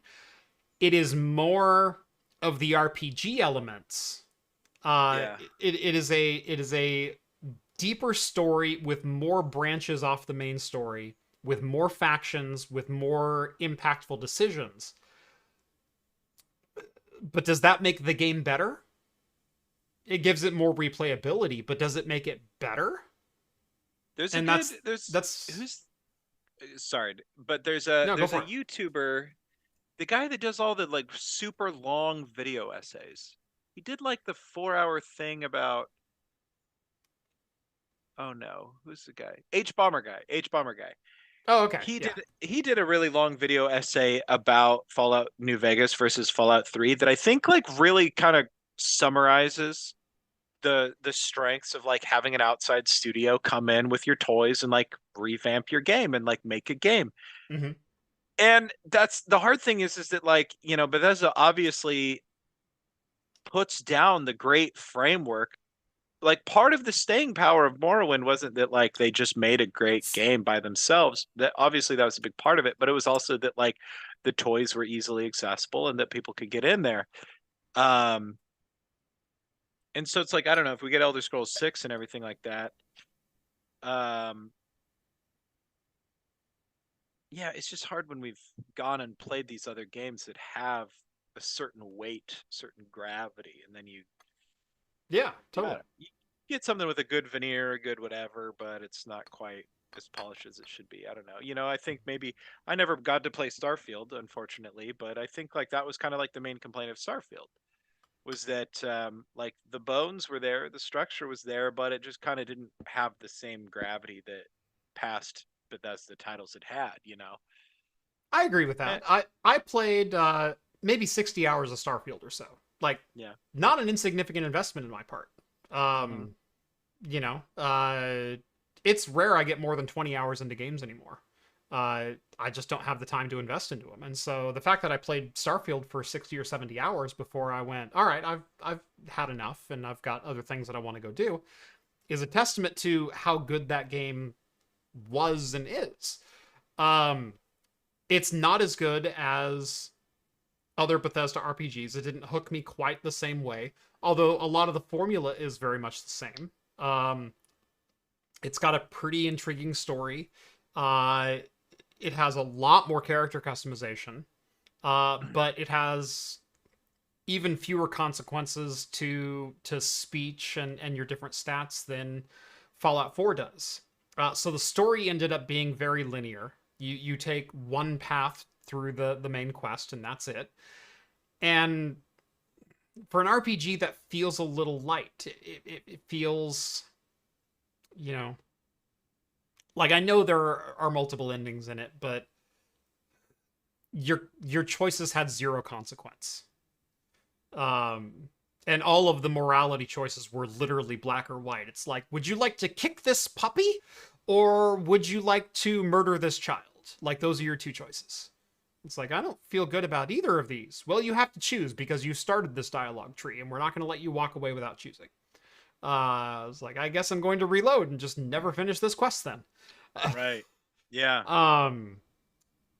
So yeah, Michael the here bones were says, there, but it wasn't quite as refined as it really needed to be, and it was lacking any kind of personal connection to any character. yeah. And I mean, even Skyrim has this same issue where Yeah. Skyrim, and yeah, it's one of those games I put a lot of time into, but I have a hard time really recalling a lot of the things that I did in the game, you know? Mhm. Um, which is a lot different from even how Oblivion was. Like Oblivion, I feel like the character connections and things amongst even all the guilds and stuff was like really strong.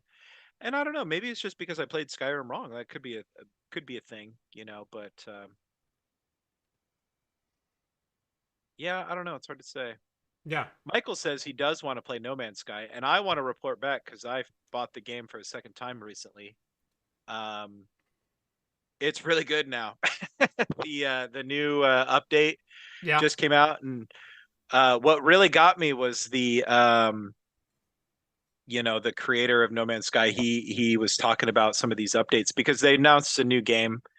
They're doing some type of Mhm. survival game called something Fire. Anyway, point being that Light no all of fire. Light No Fire. And he went out there and said, like, yeah, we've been working on this game, and the technology and the things that we're implementing for this game, we realized, hey, we could implement this in No Man's Sky. Mhm. So he described implementing these things in No Man's Sky as like as bringing technology from the future to make their game better. And like, it's true, man. Like the clouds and everything in this game look stunning. The water looks incredible now. Mhm. The base building is like really robust and good. And it's Oh, been dude, a that looks while dope. since I've. It's so good. It's so goddamn good, dude. I just bought the game for a second time because it was on sale for $20 or something like that, or really close to it. So I Yeah. had it on PS4. I played it quite a bit on PS4, but it's hard for me to do that anymore. And when I saw this latest update, I went ahead, pulled the trigger, bought it again. And I don't know, I probably put like 20 hours in it since I bought it. It's Nice. so good. All of the extra vehicles that you can get now, all of the extra ships that you can get now, base building, fast travel, like it's all there and it feels so good. So if anybody, and hey, if you bought the game 10 years ago when it was dog shit, you still have the game and now it's incredible. So this is like investing in your retirement. It's like first you put a few bucks in and it's like this won't be able to buy me a can of Spam when I retire, but now the dividends are paying for themselves. So Yeah. anyway, that's my No Man's Sky pitch. I might have to go back and re-explore it. You might like it now. I might like it now. Well, i I I'll had to go reserve back through judgment. I had But to go back through the tutorial. mhm. Well, I know Jeff didn't refund it because I think I saw on Steam that he had like 25 hours or something in it, like a Yeah, pretty significant amount of time in it. yeah. Um, So No Man's Sky. I think we all know the story of No Man's Sky. How uh, Sony dumped a whole bunch of money into it and then forced the developers to release it well before it was ready. They had to scrap so many features on the cutting room floor, and when it was out, it was basically like an alpha build. Um, but the bones of the game were good enough that it flirted Steam's return policy. And what I mean by that is, uh, if you own a game for 2 weeks or play it for more than 2 hours, you can no longer refund the game to Steam. Um, you get into the game and it drops you on a planet, and you go, "Oh, I need to repair my ship." So go collect hydrogen and iron and copper and all the things that you need to do with your ship. And so you go out and you do these little, tutorial missions of finding the resources and scouting the planet around you, and you're exploring, and there's a whole, the planet is fairly diverse. There's creatures that you're encountering and whatnot. And me, because it was supposed to be this hugely open, vast, unexplored universe, it's like, I'm going to take my time with it. I'm just going to kind of like, bum around. So it took me, 5 or 6 hours to finish the tutorial, just because I was like, oh, this is a cool cave. Let's go explore that. Oh, okay. I guess I'll go collect the copper now. So finally fixed the ship, and then it's like, all right, I can journey off world. Let's go explore the universe. And then you get to the next planet, and it looks exactly the same. It has the exact same 5 resources. And yes, the fauna that spawns on that planet is unique, but you start recognizing the same 17 parts that build up the creatures on the planet, and you're like, that's just the same dinosaur, but with different legs. And not only that, they didn't even really look like dinosaurs. Like They didn't. They all looked pretty stupid back in the day. Like And I not used only to name that, them ridiculous things when I discovered them. they had no unique movement characteristics about them. There was no consequence for killing or not killing.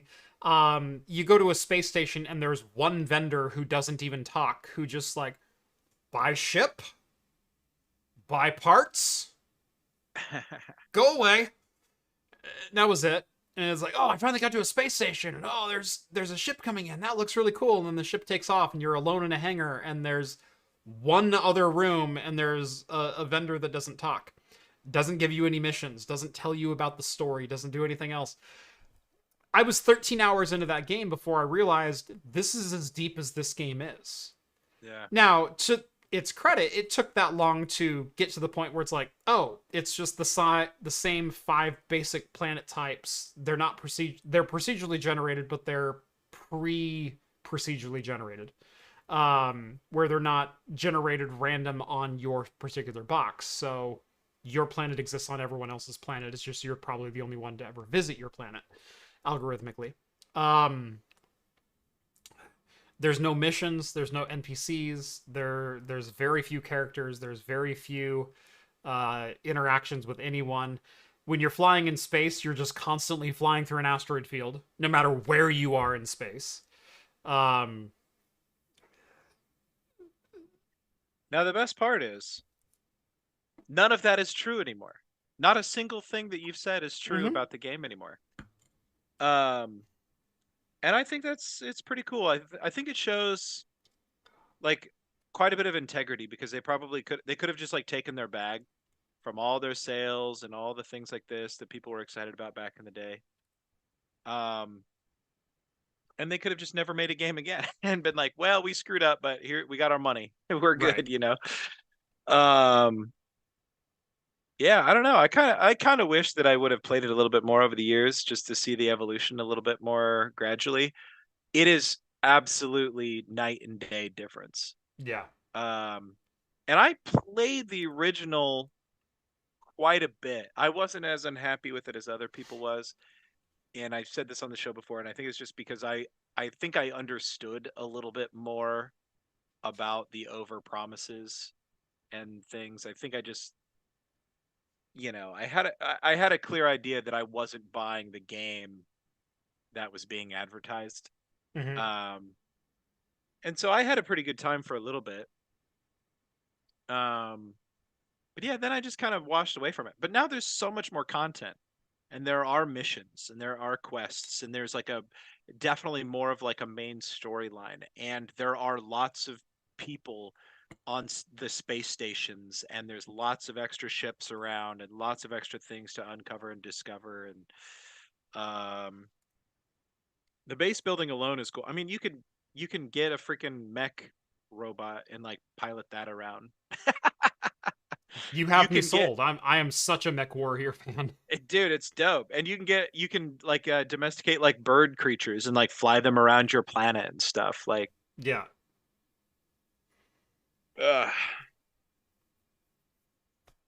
Anyway, it's worth it if anybody's interested. Somebody just mentioned it in chat. That's how we got here. Yeah. Yeah, no, I keep hearing about all the updates, and it's like one of these days I do need to dive back into it. We've I need talked to. about them a lot over the years, because Yeah, every time a new update comes in, it's like a story on crash computing. It's like, I can't believe they're still going. I can't right. believe they did another update. It looks like, Look at them go. yeah. Yeah, Well, this latest one, man, I cannot believe how good it is. yeah. I mean, it makes the game look gorgeous. The weather behavior, the cloud behavior, the water behavior Hmm. looks so good now. And the game is well optimized. Yeah, Like, like my friend plays it on his Steam Deck. Like, yeah, and some people play it on their Nintendo Switch. It's like, that's impressive, you know? yeah. Nice. So anyway. One more story to get to before. I love that you're just still holding the sword. I have nowhere else to put it. Uh, no, my Doc Tog is up on the top of the fridge. My batleth's obviously on my rack to bring glory to my rack. Um, I do have I 3D printed myself Sting from Lord of the Rings. So Nice. I've got a 1-to-1 copy of Sting that I 3D printed and assembled and painted. That's hanging above my other computer over there. Nice. Um, I did design and laser cut my own Hylian shield that I'm actually really proud of. Yeah, I remember So that actually. yeah, Yeah, yeah, that was it's a over cool one. there. Yeah, I went to my first Renaissance fair last weekend, and I don't know why, but I bought a sword. So it's a real sword. It's sharp as hell, but Yeah, I don't know. I'm pretty excited about it, but it's nice. just gonna hang on my wall and look pretty. Uh huh. My friend goes, "You're a dad. How many swords do you have?" And I was like, "None Yeah. yet."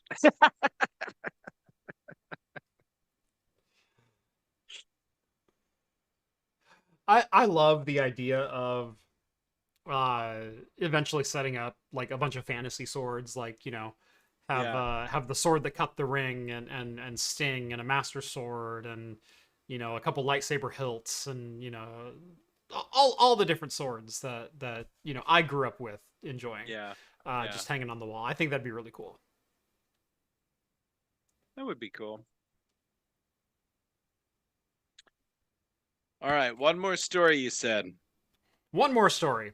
And this has to do with AI because we couldn't get through an episode without talking about AI in some way, shape, or form. Never. This one was kind of interesting. So this is on Technology Review, and it comes to us via. Sorry, I want to get the university name right. Is it Waterloo? University of Waterloo? I didn't think that was right. You gotta make me reach over here and Oh, open the Imperial story. College of London. Sorry, There you the Imperial go. College of London. There it is. Um, so one of the back and forth battles over AI and AI training specifically um, is the rights of AI providers to scrape data off of websites. And this is contentious.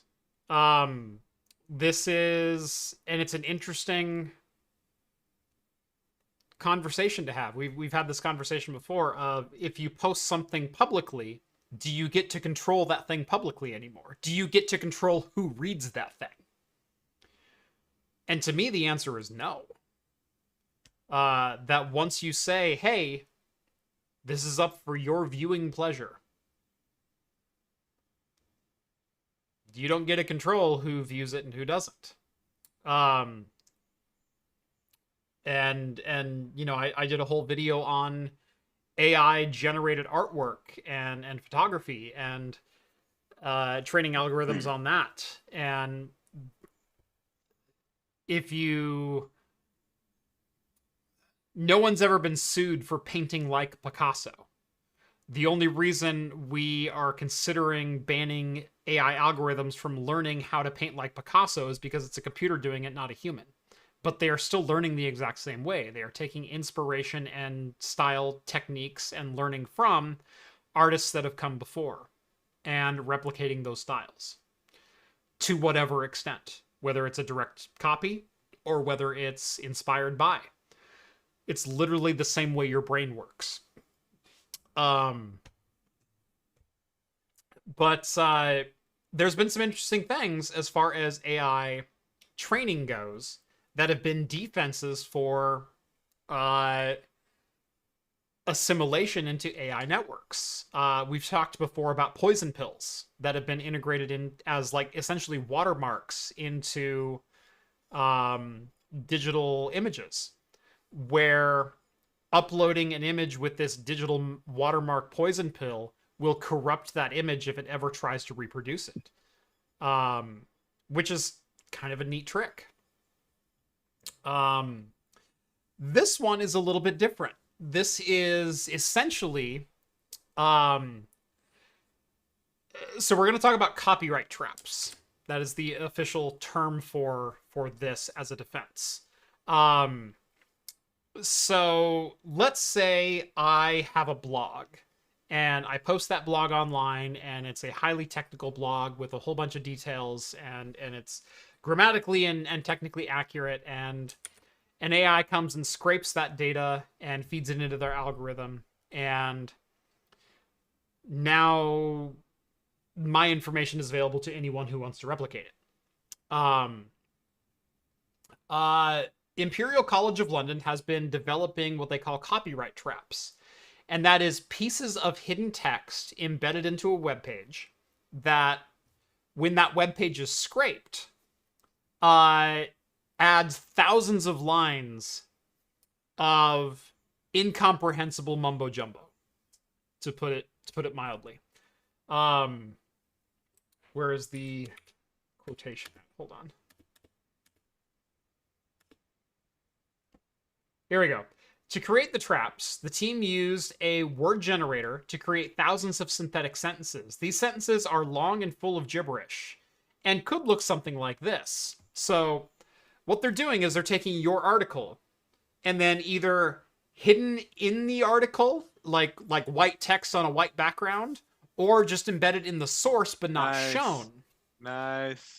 Including gibberish text, which could look something like, when in comes time of turmoil, what's on sale? And more important, when is best? This list tells your who is opening on Thursday night with their regular sale times and other opening time from your neighbors. You still.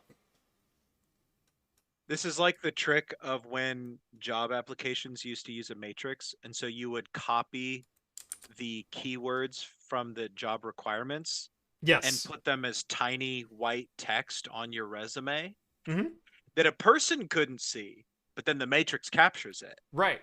This is like the opposite of that. Right. You just embed little footnotes that are like Photoshop, Excel. I love that. That's actually a very creative idea. 10-year experience. It's like, oh my God, this guy has 100% match with the job description. Right. But anyway, so they're taking, they take random gibberish sentences like that, and they repeat them 100 times in text. Nice. That is hidden from the main viewer. So a viewer who goes to your blog or whatever, they're just going to see the article that you wrote. But anyone who tries to scrape that website, they will be introduced that gibberish text, which will literally corrupt their AI archive, especially in relation to your data that is being scraped, because it won't be able to replicate it because it has so much garbage in there that it thinks is legitimate text. Not only is it learning that sentences like, this list tells your who is opening on Thursday night with regular their sale times and other opening time from your neighbors. You still. Not only does it think that that's an actual way to speak, which could corrupt the overall archive if it scrapes enough, garbage text. Good. But anytime it tries to reference your article, that's how it's going to speak, because it thinks that's the way your article was talking. Good. Excellent. So People are crafty.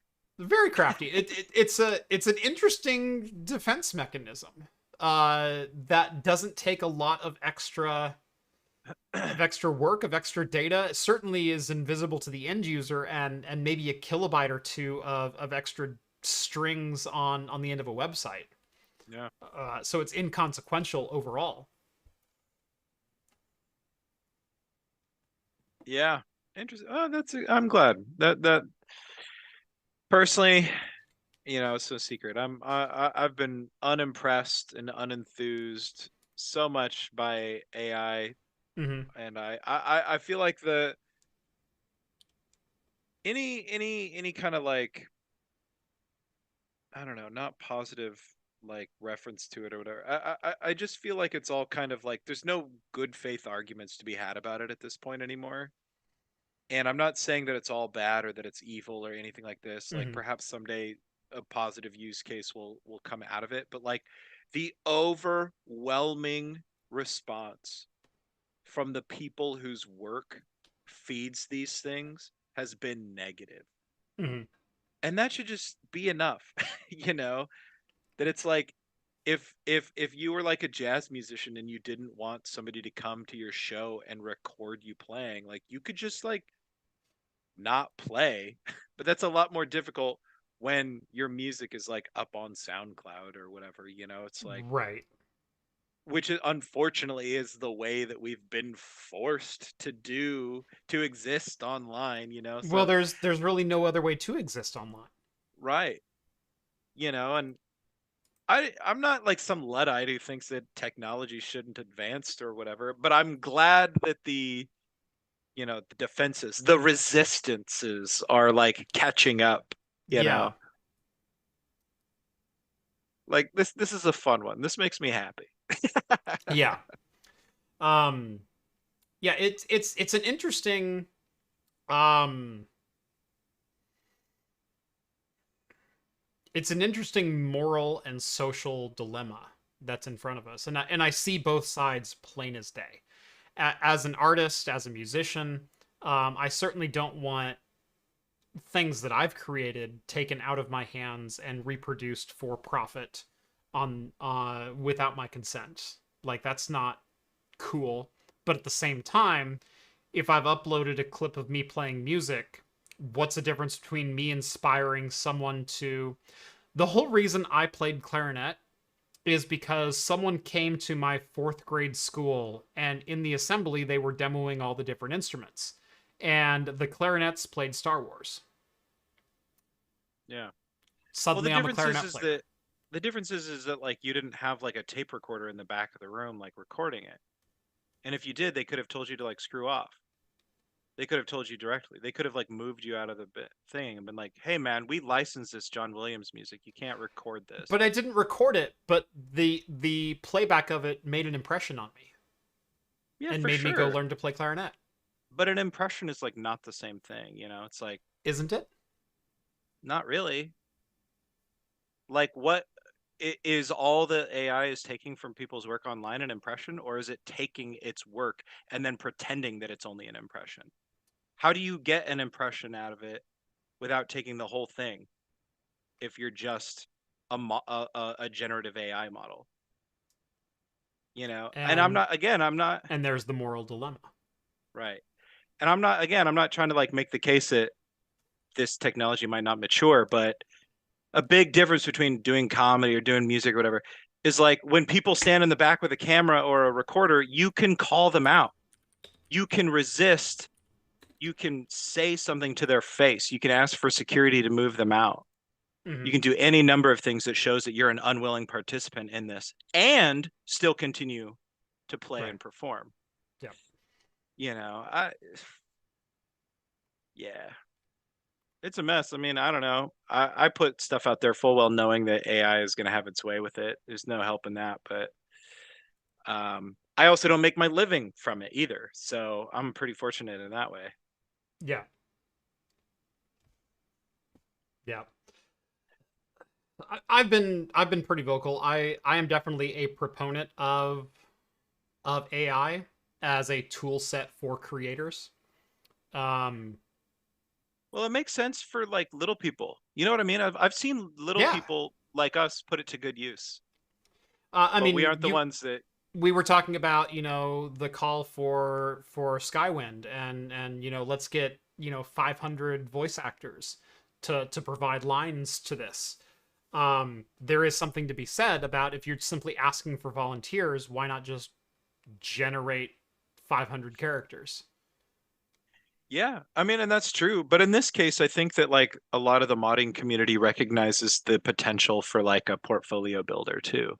Totally. So they're not paying anybody, and if your work isn't good, they're not going to have you in the game. But Right. and that's the thing I see a lot with the modding community, is that these are like things that they can put in their portfolio and take to a game studio and say, hey, look, I've actually done this work Right. I in a have big submitted and project. credited work in this mod. I'm a credited voice actor in such and such. Yeah, Um, and I think there is a sliding scale of acceptability of some studios, using AI generated voice actors, basically prompting a voice actor, or tuning an AI voice actor to sound like a character that they want, and giving it prompts so it says the lines in a certain inflection and tonality and things that they want. Versus a studio the size of, let's just say Bethesda or Obsidian, or right, no longer paying voice actors. Uh, right, you know, but where yeah, is that? But where is that moral line at? right, yeah. I Well, think, you and made I, $1 million last year, so obviously you can afford voice actors. Well, voice actors are going to cost us $500,000, and we don't have that budgeted for our current project. So, are we okay to use AI generate? Nope. Sorry, you made above the threshold that we find morally reprehensible. Where is the line? Is it okay or is it not? right, Again, there's two sides to the argument, and both of them are completely valid. yeah, yeah. It's definitely interesting. People like our size and stuff. It's hard to like. I find myself sometimes thinking like, an AI could do this tool really easily, but I'm not. I'm not exactly the market that's paying other people's bills or like, Mm-hmm. anything like this either. But I don't know. It'll be interesting to see where it goes. Yeah. Denver has a super chat. He pays $10 to say the Luddites, because I mentioned Luddites earlier, didn't fight against technology. They fought against the elite 1% controlling it and not letting the common folk use them to make a living while putting commoners out of jobs. And that's yeah, that's kind of exactly what companies are doing with AI, isn't it? I mean, they want to cut their overhead and just have large language models handle all this labor. Yeah. Um, and the truth is that it's hard for us kind of low level consumer level people to figure out a way that we could put it to work for us that's going to have the same cost saving or value add that it has for a company like Microsoft, Mm-hmm. forcing all their developers to implement Copilot or whatever. Right. Um, yeah, that's an interesting. I didn't know. I think I'd heard that about Luddites before, but I still tend to use it in its old context, the In its incorrect purest context. form. Yeah. We do have a couple other super chats before we go. Daryl sends over 2 Aussie bucks. Other Jeff Kahn, the LTX for the rest of us, talking about getting together in person and doing a show. First off, how dare you? Jeff Geerling is other Jeff. Uh, how dare you? Uh, but I don't know how many people would show up to Jeff Con. Like, Jeff Con sounds fun, but Cosworth sent over $5. Thank you so much, Cosworth. Just got here. Did I miss what I assume was Rhett's rant on Intel laying off people after accepting $8.5 billion from the US? Well, yeah, they laid off 10,000 people, accepted 8.5 billion, but they're going to save 10 billion. So really, they made $18.5 billion. Yeah. Money. Yep. In Cosworth with another gas. $2. And so it was 2024 when the AI wars began. Yeah. AI legal wars began. True. Yep. And Cosworth, one more, $5. The race to the bottom for wages since labor makes up the highest cost in most companies. Yeah. Labor in a lot of different industries is the number one cost. I can't imagine why. Because it's also the thing that makes all your fucking money. Right. It should be your biggest cost. Yeah. It should also be your biggest asset. Yeah. They're like, why are we paying all these people? Because they make us the money, sir. If your employees are literally just an ass in a chair, you're doing business wrong and you're not getting out of them what you could. If you pay your employees what they're worth, if you invest in your employees, if you train them well, if you make them feel needed, make them feel respected, make them feel desired and appreciated, you will get more out of your employees and they will be more productive for you. But instead we decide to pay per the hour and nickel and dime them to freaking death and cut them as soon as, you know, they make more than $27 an hour. And we as a company just can't support that. Really, Mr., you know, $3 billion in stock options, if you took $2 billion instead of $3.5 for your payout, you would have the best staff on the planet and be untouchable as a corporate force because your employees are what makes you. So call it what it is and stop with the bullshit.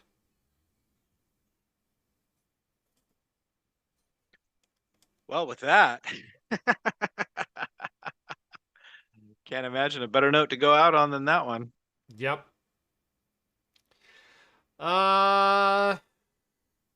Here's to the uprising, I guess. Make sure you always carry protection, guys, from the uprising. Yep. I remember 2011, before the dark times. Feels like so long ago, because it was so long ago.